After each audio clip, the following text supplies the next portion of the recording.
हमारी कहानी शुरू होती है अतीत में, जहां दो दूल्हा दुल्हन फ्रांसिस और उसकी पत्नी आयरिस अपनी शादी के दिन बहुत खुश नजर आ रहे होते हैं। दोनों फोटो खिंचवा रहे होते हैं और उनके पीछे फ्रांसिस का भाई डिएगो खड़ा होता है, लेकिन उसके चेहरे पर जरा भी खुशी नहीं होती। कई साल बाद कहानी फिर से उसी परिवार पर लौटती है। अब फ्रांसिस और आयरिस के दो बेटे हैं, बड़ा जॉश और छोटा लूकस। लेकिन अब जिंदगी पहले जैसी नहीं रही। सब लोग एक टूटी फूटी कार में सफर कर रहे हैं, डर और बेचैनी के साथ। पूरे देश में ज़ॉम्बीज़ फैल चुके हैं, हर जगह खतरा है और अब कोई भी जगह न तो सुरक्षित है न रहने लायक। थोड़ी देर बाद वो सब फ्रांसिस के पिता के फार्म हाउस पर पहुंचे, जो शहर से काफी दूर था। वहां पहुंचते ही फ्रांसिस सबसे पहले खुद अंदर गया ताकि ये देख सके कि घर में कहीं कोई ज़ॉम्बी तो नहीं है। वो बहुत सतर्क होकर अंदर बढ़ा, हर कोने पर नजर रखते हुए। अंदर जाकर उसने देखा कि उसके पिता मर चुके हैं। उनके सिर में गोली का निशान था, यानी उन्होंने खुद को गोली मार ली थी ताकि ज़ॉम्बी बनने से पहले ही अपनी जान ले ले। उनके पास ही बंदूक पड़ी थी। फ्रांसिस ने वो बंदूक उठा ली और अपने पास रख ली। फिर उसने अपने पिता की घड़ी उतारी, उस पर लगा खून पोंछा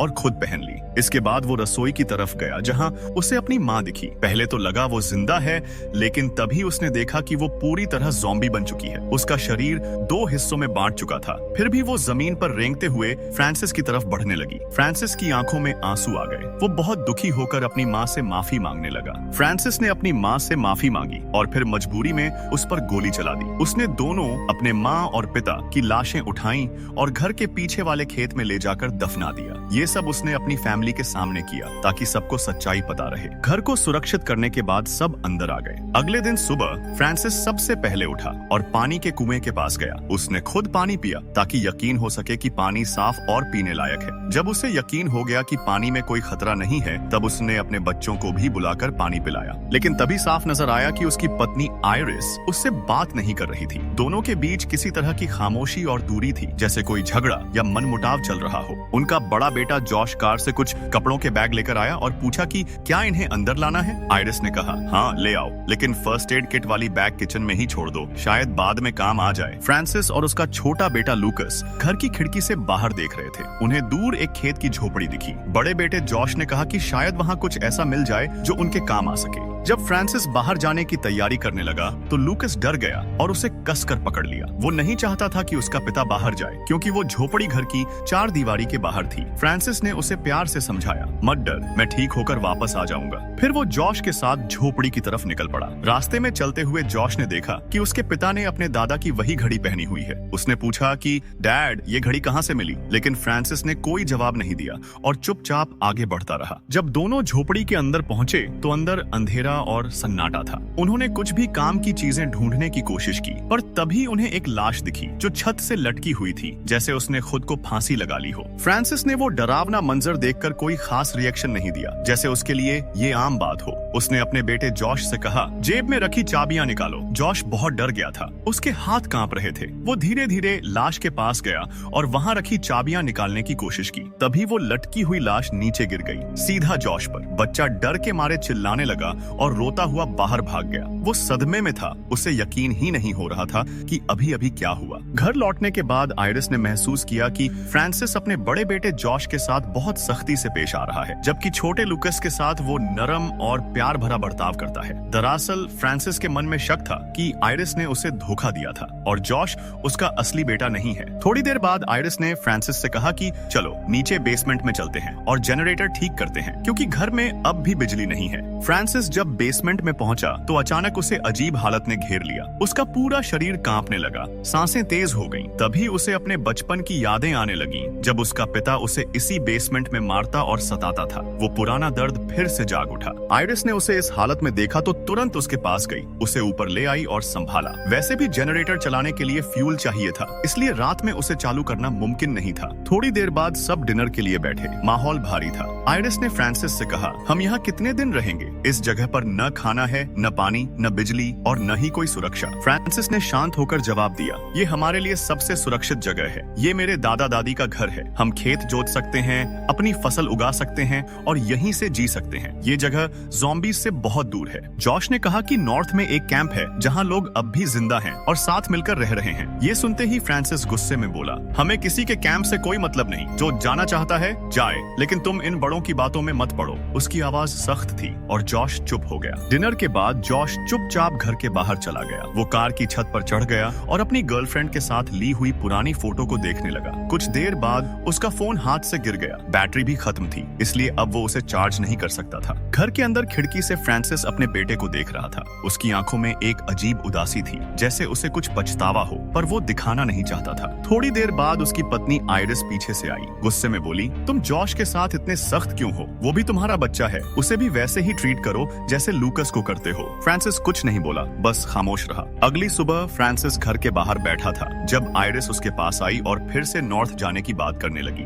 उसने उसे समझाया कि वहाँ शायद खाना, पानी और लोगों की सुरक्षा मिलेगी। यहीं रहकर वो और बच्चे ज्यादा दिन जिंदा नहीं रह पाएंगे। काफी देर की बातचीत के बाद आखिरकार फ्रांसिस मान गया। उन्होंने अपना सामान पैक किया और सब मिलकर कार में बैठ गए। रास्ते में माहौल कुछ हल्का था। सबको उम्मीद थी कि नॉर्थ में शायद नई शुरुआत मिल सके। रास्ते में जॉश ने कहा, डैड, अंकल डिएगो ने भी बताया था कि नॉर्थ में एक कैंप है जहां लोग सुरक्षित हैं। ये सुनकर छोटा लूकस भी ध्यान से सुनने लगा। जैसे ही फ्रांसिस ने अपने बेटे के मुंह से डिएगो का नाम सुना, उसका चेहरा सख्त हो गया। उसका दिमाग घूम गया। उसने मन ही मन सोचा, तो अब मेरी पत्नी को ये भी पता है कि डिएगो कहाँ है। आखिर उसने उससे बात कब की? क्या वो मुझसे झूठ बोल रही थी? उसकी आंखों में गुस्सा भर गया। आयरिस ने महसूस किया कि फ्रांसिस अब पहले जैसा नहीं रहा। उसका चेहरा ठंडा और निगाहें डरावनी थी। वो उसे शांत कराने की कोशिश करती रही, लेकिन वो कार चलाता रहा, किसी की बात नहीं सुन रहा था। उसने एक्सेलरेटर और जोर से दबाया। थोड़ी देर बाद उनके बच्चे डर कर चिल्लाने लगे।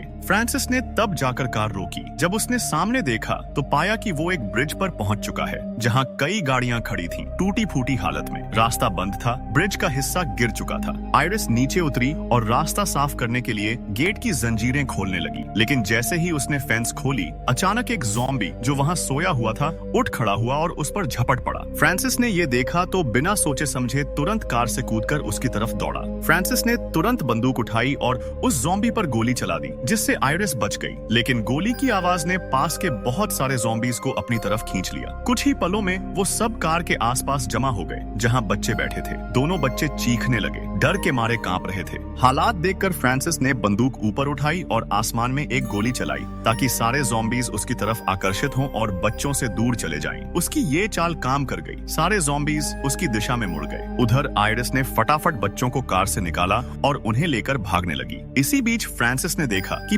पास में एक मरा हुआ सोल्जर पड़ा है, जिसके पास एक ग्रेनेड थी। उसने वो उठा ली और जब सारे ज़ॉम्बीज उसके करीब पहुंच गए, उसने पिन खींची और ग्रेनेड उनके बीच फेंक दिया। जबरदस्त धमाका हुआ। सब ज़ॉम्बीज के टुकड़े उड़ गए। फ्रांसिस किसी तरह जिंदा बच गया और अपनी फैमिली के पीछे भागा। कुछ देर बाद वो सब वापस घर पहुंच गए।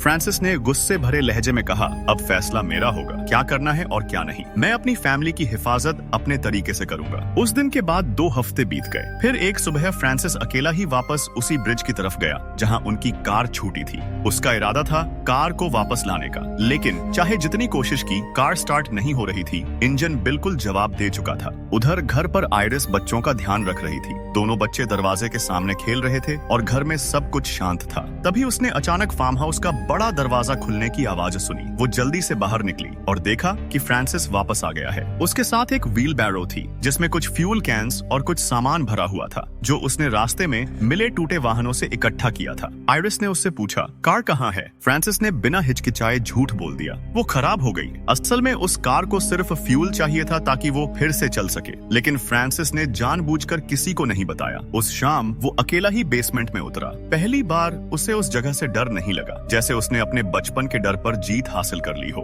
उसने फ्यूल लेकर जनरेटर में डाला और उसे चालू कर दिया। कुछ ही देर में घर की बत्तियां जल उठी। अब घर में रोशनी, हीटर और म्यूजिक सिस्टम सब कुछ चल पड़ा था। उसने अपनी पत्नी के पसंदीदा गाने लगाए और सब साथ में नाचने लगे। आयरिस ने सालों बाद अपने परिवार को इतना हंसते खेलते देखा था। वो भी खुद को रोक नहीं पाई, हंस पड़ी, नाची और उस पल में जैसे सारे डर मिट गए। रात में सबके कमरे अलग अलग थे। फ्रांसिस अपने कमरे में बैठा था। उसने वेडिंग वीडियो चलाया, वही पुराना वीडियो जिसमें वो और आयरिस अपनी शादी के दिन मुस्कुरा रहे थे। तभी आयरिस धीरे धीरे उसके पास आई और उसे मनाने की कोशिश करने लगी, जैसे वो फिर से सब ठीक करना चाहती हो। उस रात लूकस डर गया और अपने कमरे से निकलकर जॉश के पास आया। उसने कहा, मुझे डर लग रहा है, मैं अकेला नहीं सोना चाहता। जॉश मुस्कुराया और बोला, ठीक है, आजा, मेरे पास सो जा। कुछ दिन इसी तरह बीत गए। सब कुछ ठीक चल रहा था। घर में सुकून था, बच्चे खेल रहे थे और फ्रांसिस भी खुश दिख रहा था। उसे लगने लगा था कि अब जिंदगी संभल गई गई है। उसने अपने परिवार से कहा, अब सब पहले से बेहतर होगा, बस मेरी बात सुनते रहना। अगली सुबह उसने कहा, मैं अभी एग्स लेकर आता हूँ, क्योंकि उन्होंने पिछवाड़े में कुछ चिकन्स पाल रखे थे। फ्रांसिस झोपड़ी में गया, लेकिन उसे पता नहीं था कि अंदर डॉग सो रहा है। जैसे ही वो अंदर गया,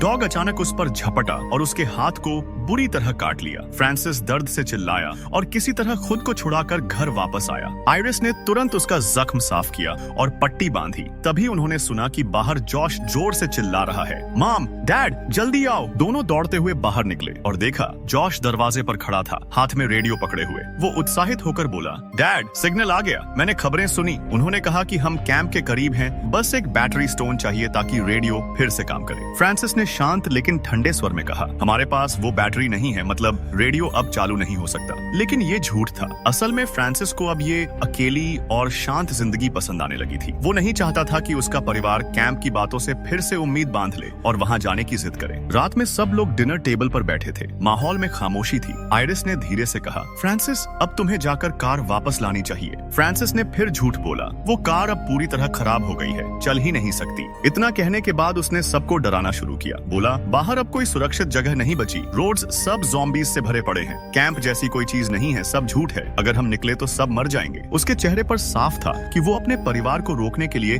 अब डर और झूठ दोनों का इस्तेमाल करने लगा था। फ्रांसिस ने सख्त लहजे में कहा, तुम लोगों को अगर जिंदगी प्यारी है तो इस घर से बाहर निकलने की कोशिश मत करना। बाहर हर तरफ ज़ॉम्बीज भरे पड़े हैं, जो भी बाहर गया वो जिंदा वापस नहीं आया। अगली सुबह जॉश फिर अपने पिता के पास आया। उसने कहा, डैड, मुझे रेडियो की बैटरी स्टोन दे दो, मैं बस म्यूजिक सुनना चाहता हूँ। फ्रांसिस ने ठंडे स्वर में कहा, मैंने कहा ना मेरे पास नहीं है। लेकिन असल में वो जानता था कि जॉश झूठ बोल रहा है। उसे म्यूजिक नहीं, कैंप की खबरें सुननी थी। जॉश ने थक कर कहा, डैड, मैं इस बंद जगह से ऊब गया हूँ, कुछ तो करने को दो। फ्रांसिस मुस्कुराया और बोला, ठीक है, अगर कुछ करना है तो मेरे साथ चलो। वो जॉश को लेकर फार्म हाउस के पीछे की खेती वाली जमीन पर गया। वहाँ उसने एक लंबी लकड़ी की छड़ी जमीन में गाड़ दी, उसके ऊपर एक कांच की बोतल रखी और फिर जॉश को एक पिस्टल थमा दी। फ्रांसिस ने गंभीर आवाज में कहा, अब वक्त आ गया है कि तुम सीखो कैसे बंदूक चलाई जाती है, ताकि अगर कभी जरूरत पड़े तो अपने आप को बचा सको। जब फ्रांसिस अपने बेटे जॉश को बंदूक चलाना सिखा रहा था तो अचानक उसे अपने बचपन की यादें आने लगी, जब उसका पिता उसे शिकार करना सिखाता था। वो भी ऐसे ही चिल्लाता, डराता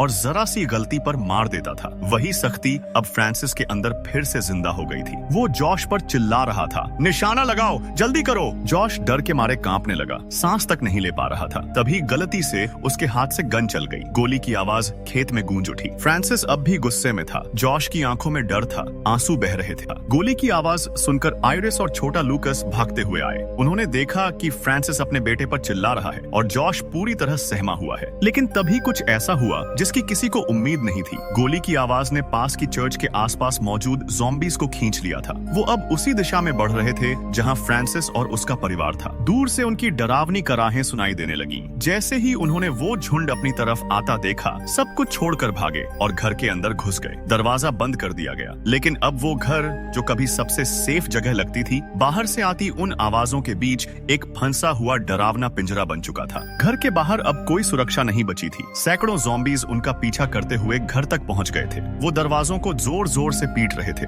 खिड़कियां तोड़ने की कोशिश कर रहे थे और पूरी फार्म हाउस को चारों तरफ से घेर चुके थे। अंदर परिवार पूरी रात डर से कांपता रहा। बच्चे माँ की गोद में छिप गए और फ्रांसिस बंदूक लेकर दरवाजे के पास खड़ा रहा, बस उम्मीद करता हुआ कि शायद सुबह तक कुछ बदल जाए। फिर अचानक बाहर से कार हॉर्न की तेज आवाज आई। सब ज़ॉम्बीज एकदम रुक गए और फिर उस आवाज की दिशा में भागने लगे। कुछ ही मिनटों में घर के चारों ओर का इलाका खाली हो गया। फ्रांसिस और उसके परिवार ने राहत की सांस ली। अगले दिन सुबह फ्रांसिस ने सावधानी से दरवाजा खोला। उसने चारों तरफ देखा, सब शांत था, कोई ज़ॉम्बी नजर नहीं आ रहा था। तब वो धीरे धीरे बाहर निकला। लेकिन बाहर का नजारा भयानक था। उनके सारे चिकन्स मरे पड़े थे, चारों तरफ खून और पंख बिखरे थे। फ्रांसिस के चेहरे पर निराशा साफ झलक रही थी। वो थोड़ा आगे झील की तरफ चला गया, जहां उसे एक कार खड़ी दिखी। फ्रांसिस ने देखा कि डिएगो कार के पास बैठा है तो गुस्से में उसका चेहरा सख्त पड़ गया। जैसे ही डिएगो उठा और उसकी तरफ बढ़ा, फ्रांसिस ने तुरंत बंदूक कसकर पकड़ी। डिएगो ने शांत आवाज में कहा, मैंने सब खो दिया फ्रांसिस, अब तुम भी अकेले रह गए हो।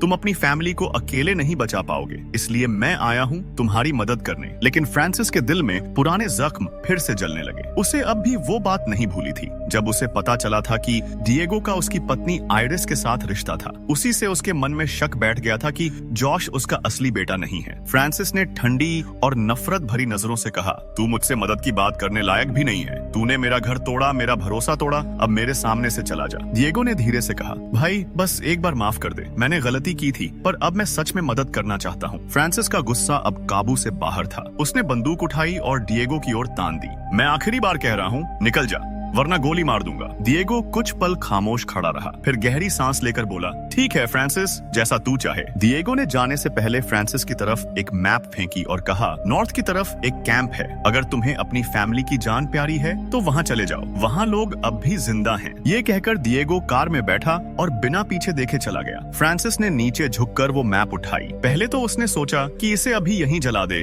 लेकिन फिर ठहर गया। कुछ पल सोचा और धीरे से कहा, शायद किसी दिन काम आ जाए। घर लौटकर उसने टूटे हुए विंडोज और डोर्स को लकड़ी से बंद करना शुरू किया, खासकर वो विंडोज जिन्हें पिछली रात ज़ॉम्बीज ने तोड़ दिया था। इस बीच लूकस घर के अंदर घूम रहा था। तभी उसने खिड़की से देखा कि बाहर एक ज़ॉम्बी खेतों के पास घूम रहा है। डर के मारे वो भागता हुआ अपने पिता के पास गया और कहा, डैड बाहर कोई है। फ्रांसिस बिना कुछ बोले बाहर निकला और उस ज़ॉम्बी का पीछा करते हुए खेत में पहुंचा। वो कुछ देर उसे देखता रहा, फिर शांत कदमों से पास गया। गोली चलाने के बजाय उसने अपनी एक्स उठाई और एक ही वार में उसका सिर काट दिया। फिर उसने वो सिर उठाया और घर के दरवाजे तक ले आया। उसके बच्चे हैरान रह गए, उनकी आंखों में डर और सदमा दोनों था। फ्रांसिस ने वो सिर जमीन पर फेंका और ठंडी आवाज में कहा, देखो ये सबूत है कि मैं तुम्हें बचा सकता हूँ। जो भी हमें धमकाएगा मैं उसे ऐसे ही मार दूंगा। उसी दिन जॉश ने अपने पिता की जेब से झांकती हुई वो मैप देख ली, वही जो डिएगो ने उसे दी थी। उसे तुरंत समझ आ गया कि यही कैंप मैप है। उसने मन ही मन तय किया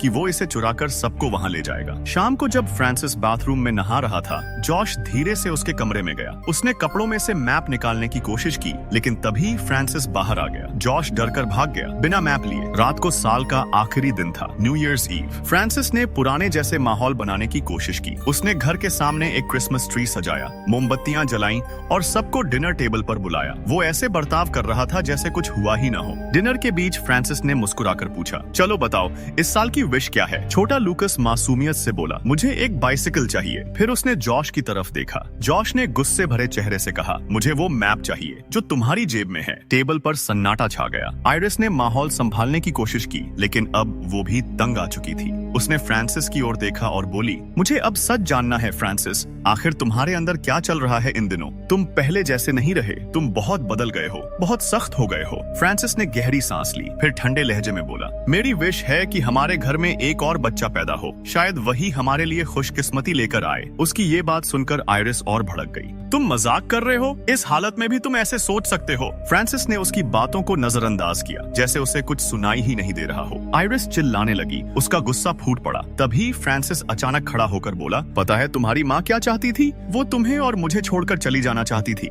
लेकिन फ्रांसिस यहीं नहीं रुका, वो और आगे बढ़ गया। और सच तो ये है कि तुम्हारी माँ ने मुझे धोखा दिया, किसी और मर्द के साथ भागने की प्लानिंग कर रही थी। उसकी बातें सुनकर जॉश के चेहरे पर गुस्सा छा गया। उसने टेबल पर हाथ पटका और जोर से बोला, बस करो डैड, काफी हो गया। फ्रांसिस उसकी तरफ घूर कर देखने लगा, लेकिन जॉश पीछे नहीं हटा। उस पल घर में जो डर फैला हुआ था वो अब टूटकर गुस्से और दर्द में बदल गया था। अपने अंदर भरे गुस्से और जलन में फ्रांसिस ने वो मैप निकाला और सबके सामने आग लगा दी। उस रात के बाद कई दिन बीत गए, पर फ्रांसिस अब भी सबको घर में बंद रखे हुए था। खाने पीने का सामान भी खत्म हो चुका था और अब सब सिर्फ गन्ने के टुकड़ों पर जिंदा थे। आयरिस ने माहौल हल्का करने के लिए कोशिश की। वो अपने बेटे के साथ वक्त बिताने लगी, उसे किताबें पढ़ाने लगी ताकि उसका ध्यान बंटे। एक रात फ्रांसिस घर लौटा और उसने दरवाजे पर भारी चेन्स लगा दी। कहने को तो उसने कहा कि ये सब ज़ॉम्बीज से बचने के लिए है, लेकिन उसके बेटे को समझ आ गया था कि वो उन्हें बाहर के ज़ॉम्बीज से नहीं बल्कि घर के अंदर ही कैद रखना चाहता है। लड़के ने गुस्से में फ्रांसिस को रोकने की कोशिश की, पर फ्रांसिस ने पहली बार उस पर हाथ उठा दिया, एक जोरदार थप्पड़ जिसने पूरे घर को सन्न कर दिया। थोड़ी देर बाद बाहर से किसी की आवाज आई। कोई दरवाजे के उस पार से मदद के लिए पुकार रहा था। वो आदमी हांफते हुए बोला कि उसकी पूरी टीम ज़ॉम्बीज के हाथों मारी गई। आयरिस को लगा शायद ये डिएगो ही है। उसका दिल जोर जोर से धड़कने लगा। उसने फ्रांसिस के मना करने के बावजूद जबरदस्ती दरवाजा खोल दिया। पर अंदर आया शख्स वाकई एक सोल्जर था, डिएगो नहीं। वो बुरी तरह घायल था। आयरिस ने उसे अंदर लाकर उसका घाव साफ किया। भले ही फ्रांसिस इस बात से बिल्कुल खुश नहीं था। उस रात जॉश चुपके से आयरिस के पास आया। उसकी आंखों से आंसू बह रहे थे। वो बोला, मैं अब फ्रांसिस के साथ नहीं रहना चाहता। मुझे पता है वो मेरा असली बाप नहीं है। मेरे असली पिता अंकल डिएगो हैं। आयरिस टूट गई। उसने उसे कसकर गले लगाया और रोते हुए कहा, माफ करना बेटा, मैं उसे छोड़कर तुम्हारे साथ नहीं जा सकती, क्योंकि मैं लूकस को अकेला नहीं छोड़ सकती। अगली सुबह वो सोल्जर पूरी तरह होश में आ चुका था। वो किचन में बैठा था और लूकस के साथ नाश्ता कर रहा था, जबकि फ्रांसिस दूर से उन्हें चुपचाप देख रहा था। उसकी आंखों में अब शक और गुस्सा साफ दिखने लगा था। लेकिन फ्रांसिस ने देखा दरवाजा खुला हुआ है और जॉश भाग चुका था। इस बात से फ्रांसिस बुरी तरह तिलमिला गया। उसका गुस्सा अब काबू में नहीं रहा और जब उसे अपनी झुंझलाहट निकालने के लिए कोई नहीं मिला तो उसकी नजर उस बेचारे सोल्जर पर पड़ी। वो हथौड़ा उठाकर उसके पास गया और बिना कुछ कहे सीधे उसके सिर पर वार कर दिया। एक ही पल में उसने उस सोल्जर की जान ले ली। आयरिस ने जब ये सब देखा तो डर के मारे उसका चेहरा सफेद पड़ गया। वो भागने की कोशिश करने लगी, लेकिन फ्रांसिस ने उसे पकड़ लिया और एक जोरदार थप्पड़ मारा। आयरिस जमीन पर गिर पड़ी, बिल्कुल बेहोश। जब उसे होश आया तो उसने खुद को तहखाने में पाया, जहां वो और उसका बेटा लूकस दोनों बंद थे। अब फ्रांसिस का दिमाग पूरी तरह से बिगड़ चुका था। उसने कुछ ऐसा किया जिसकी किसी ने कल्पना भी नहीं की थी। वो ऊपर गया और उनके कुत्ते को मार दिया, फिर उसका मांस पकाया और नीचे ले जाकर आयरिस और लूकस के सामने रख दिया। आयरिस ने जैसे ही उस मांस की गंध सूंघी, उसे सब समझ आ गया। वो टूट गई। उसने एक टुकड़ा उठाया और गुस्से में फ्रांसिस के चेहरे पर फेंक दिया। इसके बाद उसने माहौल को थोड़ा शांत करने की कोशिश की। शायद फ्रांसिस को मनाकर बाहर निकलने का कोई रास्ता मिल जाए, पर अब कोई उम्मीद नहीं बची थी। फ्रांसिस अब पूरी तरह से बेकाबू हो चुका था। वो नीचे से निकला और उन्हें तहखाने में बंद छोड़कर चला गया। आयरिस ने बाहर निकलने की हर कोशिश की। उसने खिड़की की तरफ देखा, जो फ्रांसिस ने लकड़ी के तख्तों से बंद कर रखी थी। उसने पूरी ताकत लगाई, पर वो खोल नहीं पाई। उल्टा गिर पड़ी और उसका हाथ जख्मी हो गया। रात गहरी हो चुकी थी। अचानक फ्रांसिस को ऊपर से लूकस की रोने की आवाज सुनाई दी। वो दर्द से चिल्ला रहा था, जैसे किसी ने उसे चोट पहुंचाई हो। फ्रांसिस डरते डरते नीचे आया, दरवाजा खोला और अंदर गया ये देखने की क्या हुआ। पर उसी पल पीछे से आयरिस आई और उसने फ्रांसिस की पीठ में एक तेज लकड़ी का टुकड़ा घोंप दिया। फ्रांसिस दर्द से चीख उठा और जमीन पर गिर गया। आयरिस ने तुरंत लूकस को उठाया और दरवाजा बंद करके बाहर की ओर भागी। लेकिन जैसे ही वो घर से बाहर निकली, फ्रांसिस को फिर वही पुरानी आवाजें सुनाई देने लगी। वो डरावनी विजन्स, जिनमें उसके पिता की आत्मा उसे पुकारती थी। वो पागलों की तरह चिल्लाने लगा। उधर आयरिस जैसे ही बाहर पहुंची, उसके सामने कोई खड़ा था। वो डिएगो था, पर अब वो इंसान नहीं रहा। उसकी आंखें सुर्ख थीं, चेहरा सड़ चुका था। वो अब एक ज़ॉम्बी बन चुका था। डिएगो गरजता हुआ उसकी तरफ दौड़ा। आयरिस डर के मारे वापस घर की ओर भागी, लेकिन दरवाजा बंद करने से पहले ही वो अंदर घुस आया। फ्रांसिस के अंदर सालों से दबा गुस्सा और नफरत फट पड़ा। वो ऊपर कूदा और हथौड़ा उठाकर डिएगो पर टूट पड़ा। हर वार के साथ वो अपनी सारी नफरत, अपनी सारी जलन और धोखे का दर्द निकाल रहा था। वो तब तक मारता रहा जब तक डिएगो की हर हरकत बंद नहीं हो गई। कमरा फिर से सन्नाटे में डूब गया। आयरिस कांपते हुए बोली, फ्रांसिस, इन्फेक्शन बहुत तेजी से फैलता है। हमें लूकस का हाथ काटना पड़ेगा। फ्रांसिस पीछे हट गया। वो डर गया था। अपने ही बेटे को इस हालत में नहीं देख पा रहा था। उसके हाथ कांप रहे थे, आंखों से आंसू बहने लगे। आयरिस ने गहरी सांस ली। वो अब खुद को संभाल चुकी थी। वो नर्स थी, उसे पता था क्या करना है। उसने एक बड़ा चाकू लिया, उसे आग पर गर्म किया ताकि साफ हो जाए। फिर उसने लूकस को कसकर पकड़ा और काट दिया वो हिस्सा जहां डिएगो ने उसे काटा था। लूकस की चीख पूरे घर में गूंज उठी। फ्रांसिस ने सिर झुका लिया, क्योंकि वो जानता था ये सब उसकी ही जिद और पागलपन की वजह से हुआ है। फ्रांसिस कमरे के कोने में खड़ा था। वो कुछ कर नहीं पा रहा था, बस देखता रहा, जबकि आयरिस अपने बेटे को बचाने के लिए सब कुछ कर रही थी। जैसे ही वो काम खत्म हुआ, आयरिस ने कांपती आवाज में कहा, जल्दी जाओ फ्रांसिस, कार लेकर आओ, हमें उसे हॉस्पिटल ले जाना होगा। फ्रांसिस बिना कुछ कहे बाहर भागा। रात अंधेरी थी, हवा में ठंडक और सन्नाटा फैला हुआ था। वो पूरी रफ्तार से दौड़ता गया, जब तक पुल ब्रिज तक नहीं पहुंच गया, जहां उनकी कार खड़ी थी। लेकिन जैसे ही वो वहां पहुंचा, उसे सामने कोई खड़ा दिखाई दिया। वो जॉश था, जिसे सबने समझा था कि वो भाग गया है। जॉश भी डरा हुआ था, उसके चेहरे पर दहशत थी। जॉश को लगा शायद वो भी अब ज़ॉम्बी बन चुका है। डर और घबराहट में जॉश ने अपनी बंदूक उठा ली और गोलियां चला दी। एक गोली सीधा फ्रांसिस के सीने में लगी। वो वहीं गिर पड़ा, सांसें टूटने लगी। जॉश भागकर उसके पास आया, आंखों में आंसू लिए बोला, डैड, मुझे लगा वो तुम नहीं हो। फ्रांसिस ने कांपते हाथ से उसका हाथ पकड़ा, कमजोर आवाज में कहा, तू मेरा बेटा है जॉश, जा और अपनी माँ और लूकस को बचा ले। उसके शब्द वहीं खत्म हो गए। फ्रांसिस की आंखें धीरे धीरे बंद हो गईं और उसके साथ ही उस घर की सारी उम्मीदें भी बुझने लगी। जॉश उस वक्त कार लेकर वापस घर लौटा ताकि वो सबको बचा सके। वहां पहुंचकर उसने देखा कि आयरिस अपने बेटे लूकस के लिए कोई गाना गा रही थी। उसे लगा शायद फ्रांसिस वापस आ गया है और यहीं पर हमारी फिल्म खत्म होती है। उम्मीद है आपको ये कहानी पसंद आई होगी। मिलते हैं अगले वीडियो में।